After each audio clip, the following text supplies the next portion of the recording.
見てください。ついにハンドバイク手に入れちゃいました。普段車椅子を漕いでるだけじゃ味わえない風を切るスピード感はめっちゃ気持ちいいです。こんにちは、ゆうしんです。去年の秋頃、ハンドバイクの体験会で体験してみてからずっと購入するか迷っていたんですが、やっと決断して最近手に入れることができました。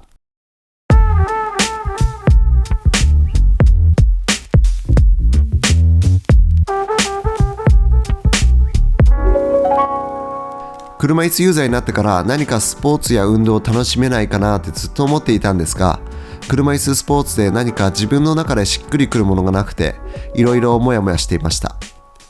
それでやっとハンドバイクに出会って自分に合う運動方法を見つけたって感じがしています。ハンドバイクがいいなと思ったのは、まず特定の場所だけじゃなくて、コースを探して世界中いろんな場所で楽しめるってところです。ネットで探せばサイクリングコースはいっぱい出てきますし、自分で Google マップとかで独自のコースを探すってのもありだと思います。美味しいランチを食べれるお店を目標にしてみたり、コースを自分で考える楽しみもあると思います。それからハンドバイクは車椅子ユーザーだけじゃなく、健常者と一緒に楽しめるところも魅力の一つです。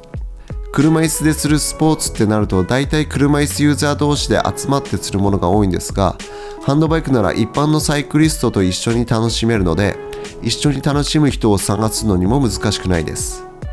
とりあえず自転車持ってるなら遊び行こうよって感じで誘いやすいと思うんですよね。ということでハンドバイク魅力的だなって思っていたんですが、それで実際使ってみてどうなのかっていうところをこれから少しお話ししたいと思います。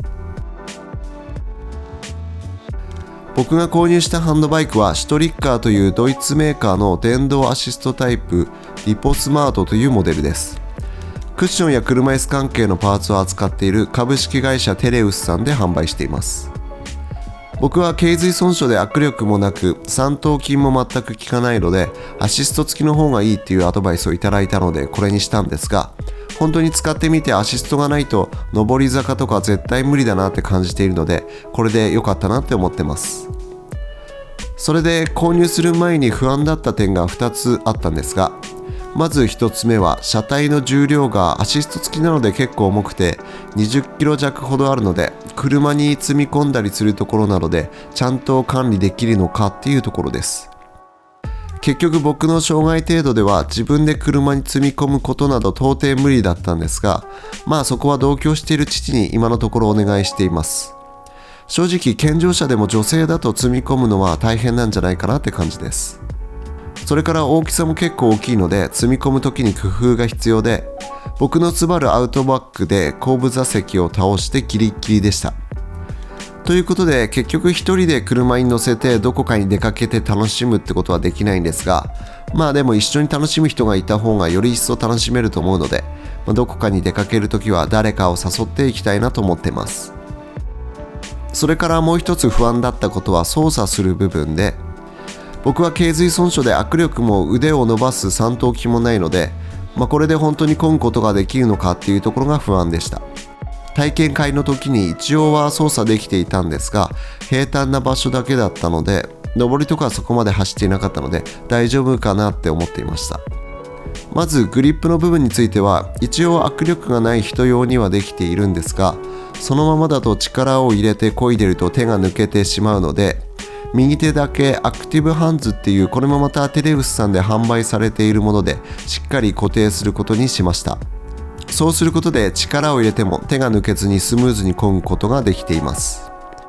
そして電動アシスト付きなので少ない力でぐんぐん進んでくれるんですが、ギアを変えるタイミング、特に上り坂でギアを下げるタイミングは何度も乗って学んでいくことが必要だと感じました。ギアは顎で操作するので、そのものの位置のセッティングも重要だと思ってます。ということで操作面では工夫したり自分で操作しやすいようにセッティングをしっかりやれば問題ないかなと思ってます。それで乗ってみての感想なんですけど、やっぱり普段車椅子を漕いでるだけじゃ味わえないスピード感はめっちゃ気持ちいいです。晴れている日に景色を眺めながら走るのは最高です。この日は軽く15キロほど走ったんですが、程よい疲労感でとにかくその後のお昼ご飯がめっちゃ美味しかったです。